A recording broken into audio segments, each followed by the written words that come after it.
اور ایسی جگہ تمہاری شادی کروں گا کہ تم زندگی بھر خوش رہو گی۔ سنجوکتا حیات علی کی بات سن کر خوب ہنسی۔ پھر اس نے کہا چلو ٹھیک ہے، دیکھ لیں گے، اگر جیون بچا تو پھر سوچیں گے کہ آگے کیا کرنا ہے۔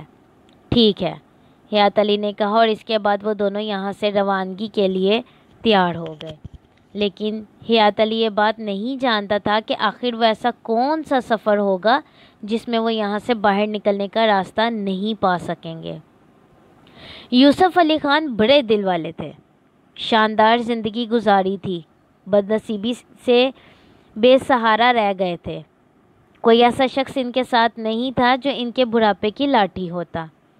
مہرین پوتی تھی، دوسرے رشتہ دار بھی تھے، لیکن اتنا قریب کوئی بھی نہیں تھا۔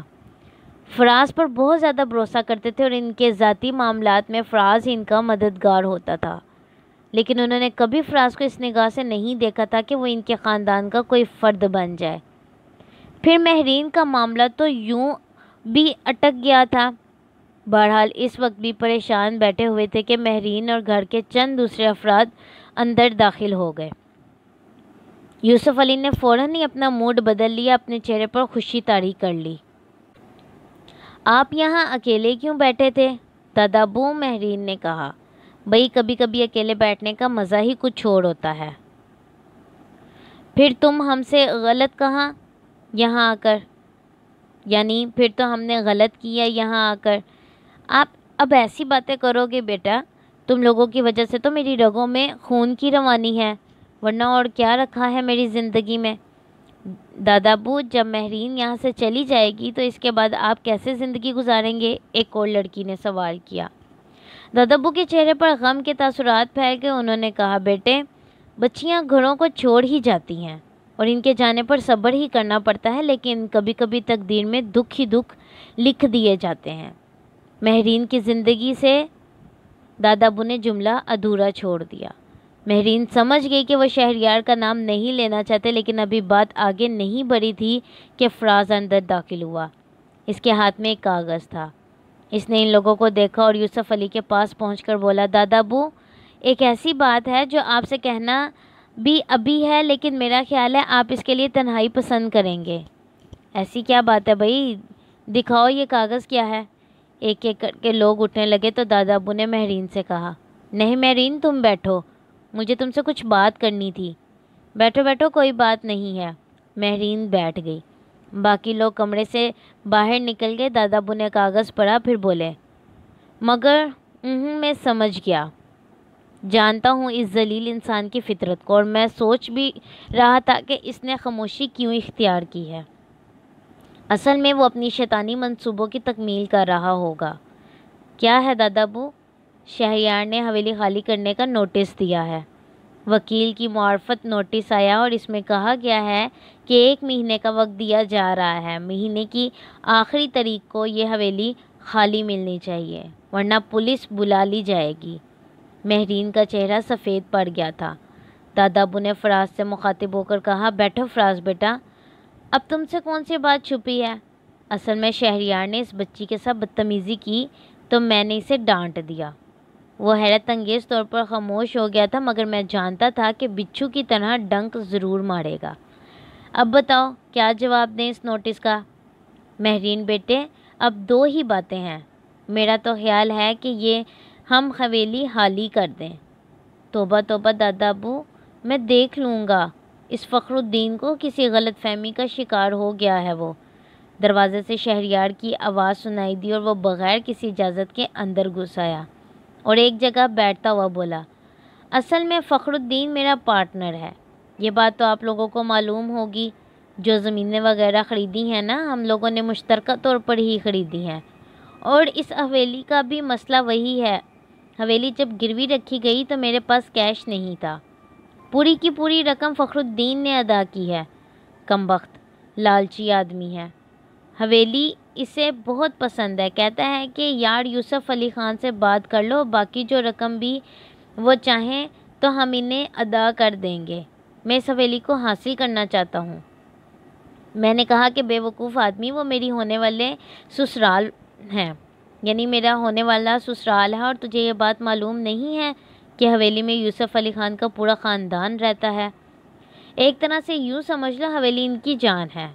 اگر وہ رقم ادا نہیں بھی کر سکے تو میں تجھے وہ رقم دے دوں گا کیونکہ وہ میری ہونے والی سسرال ہے. ویسے دادا ابو میں آپ سے تو خیر کچھ کہنے کی جرت کر ہی نہیں سکتا. ایک معتبانہ گزارش ہے کہ آپ ہمیں زندگی گزارنے کا موقع دیں کیونکہ بہرحال جو کام کل کرنا ہے وہ آج ہی کیوں نہ کر لیا جائے. آپ براہ کرم میری درخواست پر غور کریں اور یہ نوٹس بالکل بیکار ہے. میں کبھی یہ حویلی خالی نہیں ہونے دوں گا اگر آپ اس بات کے لیے راضی ہیں کہ میں نے تم سے 1 سال کا وقت مانگا تھا. ابھی 4 مہینے ہوئے ہیں, 8 مہینے باقی ہیں. آپ وقت ضائع کر رہے ہیں بچوں کی خوشیوں کے لیے تو بزرگ. میری بات سنو, میں نے یہ بات کبھی نہیں کہی مہرین سے رشتہ اس بات سے منسلک نہیں ہے. ہو سکتا ہے میں تمہارا قرض ہی ادا کر دوں. پھر وہی غیرت کی بات کی آپ نے دادا ابو. پہلی بات تو یہ کہ آپ قرض کہاں سے ادا کریں گے, کوئی معمولی رقم تو ہے نہیں.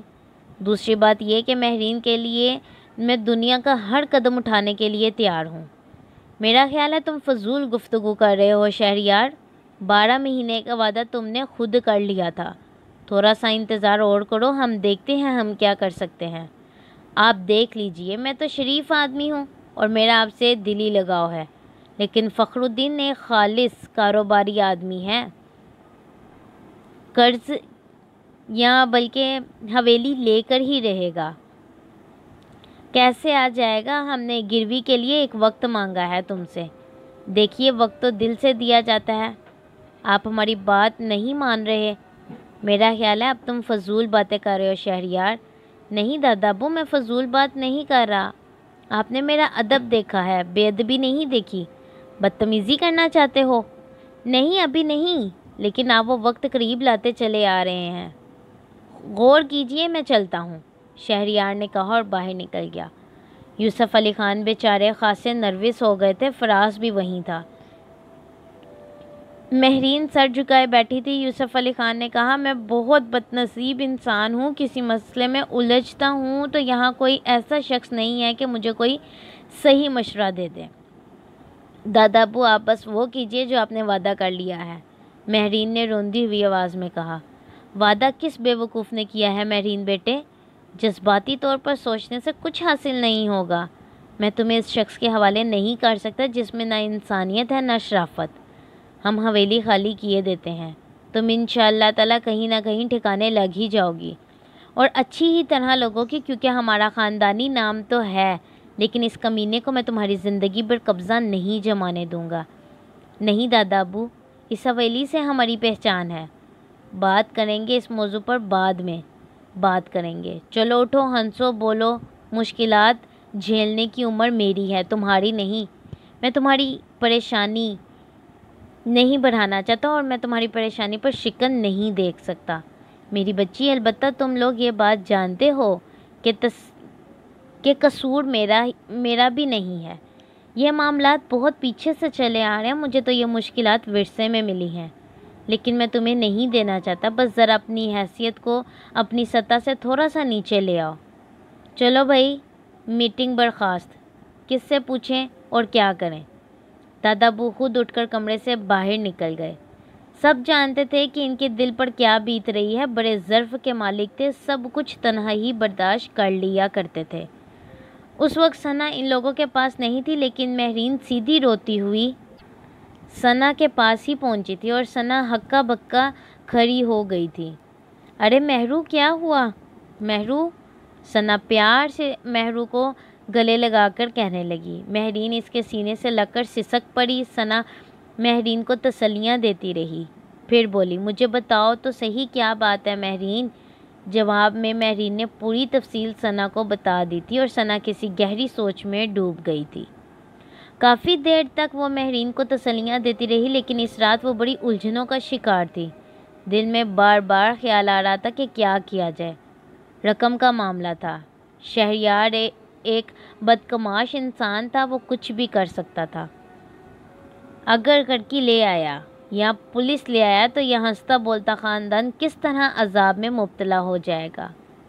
رات کے تقریباً 11:30 بجے تھے۔ پوری حویلی سناٹے میں ڈوبی ہوئی تھی کہ ثنا کے دروازے پر ہلکی سی دستک ہوئی اور وہ چونک کر ادھر دیکھنے لگی۔ ایک دم اس کے چہرے پر خوف ابھر آیا تھا۔ جب سے یہاں قیام کیا تھا اس طرح رات کے اس حصے میں کوئی نہیں آیا تھا۔ اس کے دل میں راجہ ہدایت خان ہی کا خیال آیا تھا اور خوف سے تھر تھر کانپنے لگی تھی، اور اس خیال کے آتے ہی وہ خوف سے تھر تھر کانپنے لگی تھی۔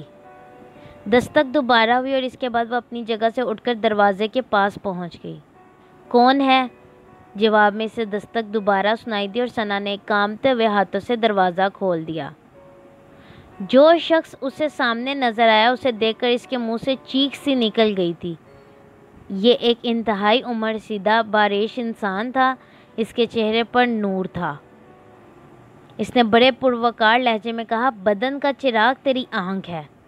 اگر آنکھوں کی بینائی درست ہو تو تمام بدن روشن ہے، ورنہ تاریک۔ جی میں سمجھی نہیں، آپ کون ہیں؟ ثنا نے اپنے آپ کو سنبھال کر کہا۔ پتہ نہیں انہوں نے ثنا کی بات سنی یا نہیں، البتہ وہ اپنے مخصوص انداز میں بولے، وہ برائی سے محروم ہے جو علم سے پیار نہیں کرتا۔ آئی ریپیٹ، وہ برائی سے محروم ہے جو علم سے پیار نہیں کرتا۔ میں آپ سے کیا کہوں؟ ثنا بولی، ان شکستہ قبروں پر غور کرو جن کے اندر بڑے بڑے حسین سمائے ہوئے ہیں اور ان کی مٹی خراب ہو رہی ہے۔ آپ اندر آ جائیے، ثنا متاثر ہو کر بولی، لیکن بزرگ نے اپنی جگہ نہیں چھوڑی اور بولے، آنکھ والا وہ ہے جو اپنے آپ کو دیکھے۔ بے شک انسان تدبیر کرتا ہے لیکن کامیابی خدا کے ہاتھ میں ہے۔ خدا حافظ۔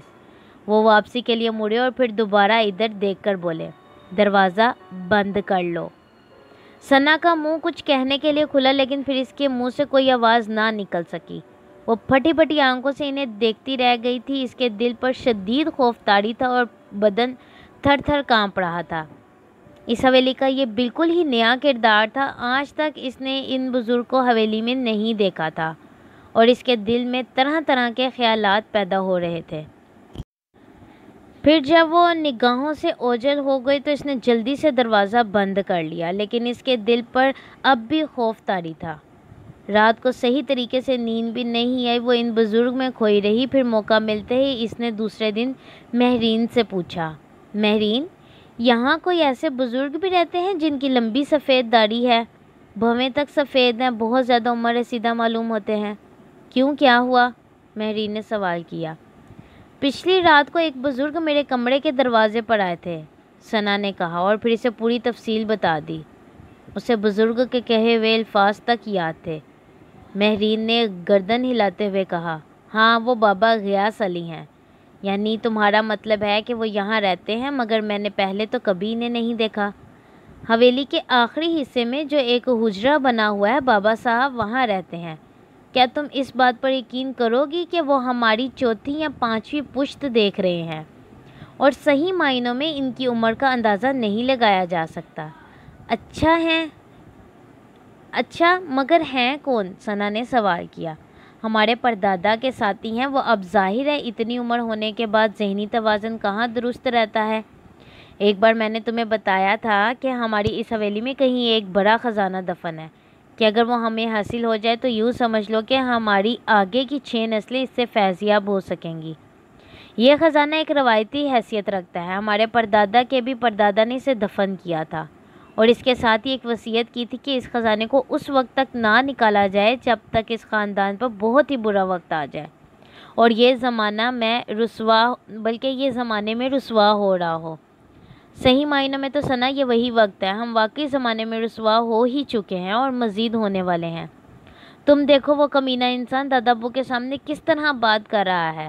حالانکہ ایک زمانہ یہ تھا کہ جہاں دادا ابو بیٹھے ہوتے تھے وہاں 100 گز تک کسی کو ہنسنے کی اجازت نہیں تھی۔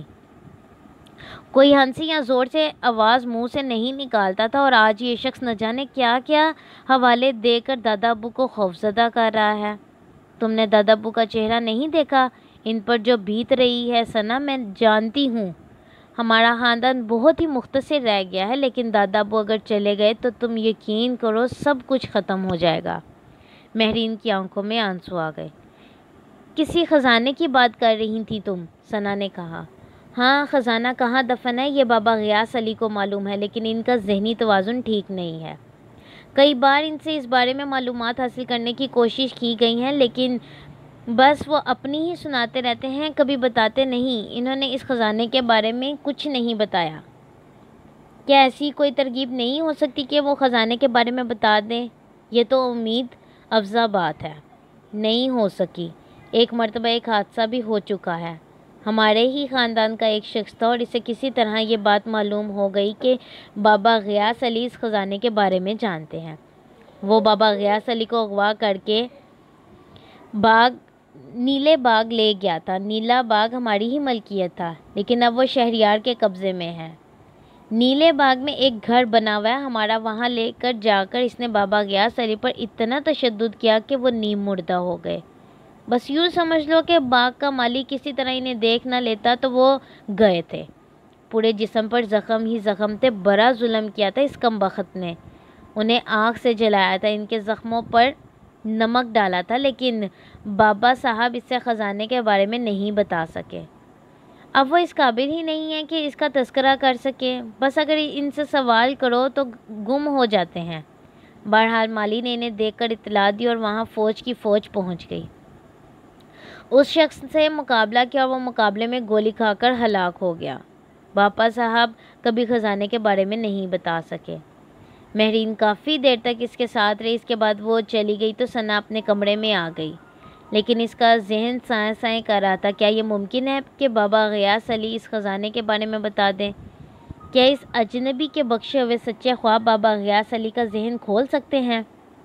کیا وہ بابا غیاث علی کے بارے میں خواب دیکھ کر یہ معلوم کر سکتی ہے کہ وہ خزانہ کہاں ہے؟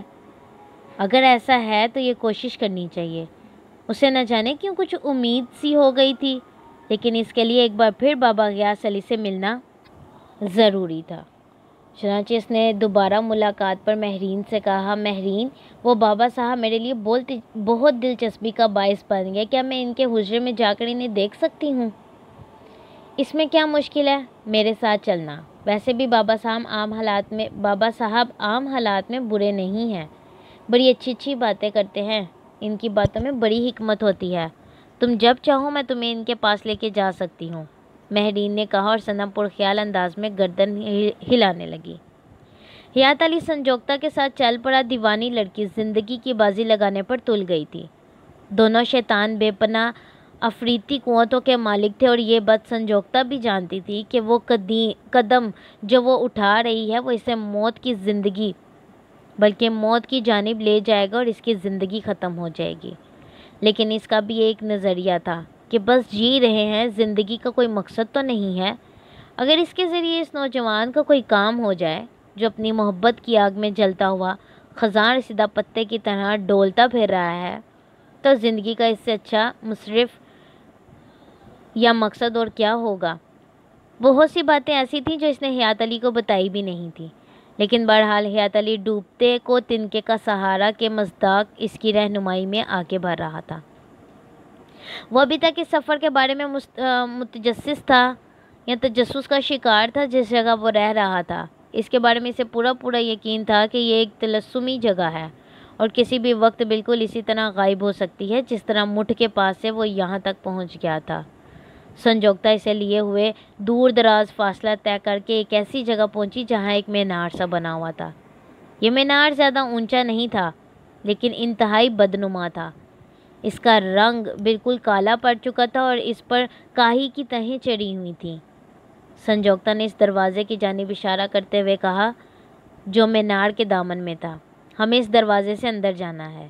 یہ جگہ تو بہت حسین بنی ہوئی ہے، جبکہ یہ مینار یہ جادو کا گھر ہے اور جادو بدنما ہی ہوتا ہے۔ وہ جو کچھ تم دیکھتے رہے ہو اور جہاں رہے ہو وہ صرف ایک خوشنما دھوکہ ہے، جبکہ یہ جگہ ایک حقیقت ہے۔ سنجوکتا، تم نے بتایا تھا کہ تم نے یہاں سے نکل بھاگنے کی کئی کوششیں کی ہیں۔ ہاں کی تھیں، لیکن یہ اندازہ ہو گیا تھا کہ یہاں سے نکلنا آسان نہیں ہے۔ اب اگر ان لوگوں کو یہ معلوم ہوگا، بار بار یہ باتیں کہہ کر تم مجھے کیوں ڈرا رہے ہو؟ میرے دل میں اب ڈر جیسی کوئی چیز نہیں ہے۔ دیکھو، سنسار کا کوئی بھی انسان یہ بات نہیں کہتا کہ وہ موت کو خوشی سے گلے لگانے کو تیار ہے۔ سب جینا چاہتے ہیں، دھرتی پر جیون کا بوجھ گھسیٹنے والے ایسے اپاہج اور معذور لوگ جن کے جسموں سے کوڑ بہتی ہے، اگر ان سے تم پوچھو کہ کیا وہ خوشی سے مرنا چاہتے ہیں تو بھگوان کی سوگند وہ انکار کر دیں گے، اس بات کا برا مانیں گے۔ زندگی ایسی ہی دلکش چیز ہے انسان کے لیے، مگر کبھی کبھی زندگی سے اس طرح بیزاری ہو جاتی ہے کہ جینا برا لگنے لگتا ہے۔ میں بھی انہی میں سے ایک ہوں، اس لیے مجھے کسی چیز کی پرواہ نہیں ہے۔ سنجوکتا، بہت سے الفاظ میں اس لیے نہیں کہنا چاہتا کہ تم یہ سمجھو گی کہ چونکہ تم میری مدد کر رہی ہو اس لیے میں تمہیں خوش کرنے کے لیے یہ جملے کہہ رہا ہوں، لیکن یقین کرو اگر ہم یہاں سے نکلنے میں کامیاب ہو گئے تو تمہیں ایک ایسا بھائی مل جائے گا جس پر تم ناز کرو گی۔ سنجوکتا پھیکی مسکراہٹ کے ساتھ بولی، ہم اس مٹھ میں داخل ہوں گے تو کالے جادو کے پیروکار ہمیں روکیں گے۔ ڈرنا نہیں ہے، بس میرے پیچھے پیچھے چلے آنا۔ ٹھیک ہے۔ حیات علی نے اپنے دل میں خوف کی ایک ہلکی سی لہر محسوس کی تھی، پھر انہوں نے مٹھ کے اس دروازے سے اندر قدم رکھ دیا۔ نیچے جانے کے لیے سیڑھیاں بنی ہوئی تھی، بالکل گہرا اندھیرا چھایا ہوا تھا۔ تاریکی میں سنجوکتا کی آواز ابھری، دونوں طرف دیواریں ہیں، ڈرنے کی ضرورت نہیں ہے، ادھر ادھر گرنے کا کوئی خطرہ نہیں ہے، بس ذرا احتیاط سے چلے آؤ، قدم پھونک پھونک کر رکھنا، کوئی سیڑھی ٹوٹی ہوئی ہے، کوئی پہلی سے زیادہ لمبی ہے، تم ذرا غور کر کے ہی اترنا، اپنی رفتار آہستہ رکھنا سنجوکتا، حیات علی نے کہا۔ ہاں، اس کی تم چنتا مت کرو۔ حیات علی نے ایک قدم نیچے رکھا تو اسے اندازہ ہو گیا کہ تقریباً 1 فٹ اونچی سیڑھی ہے۔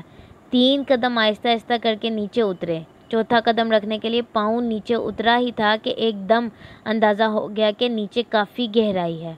اس نے فوراً ہی اپنے جسم کو سنبھالا اور پھر احتیاط کے ساتھ نیچے کودا۔ کوئی 3 فٹ نیچے جانا پڑا تھا اسے۔ اگر سنجوکتا پہلے سے اسے اس بات سے آگاہ نہ کرتی تو شاید اوندھے منہ ہی نیچے جا گرتا، بلکہ سنجوکتا کے اوپر ہی گرتا۔ اب اس نے اور زیادہ احتیاط کرنا شروع کر دی۔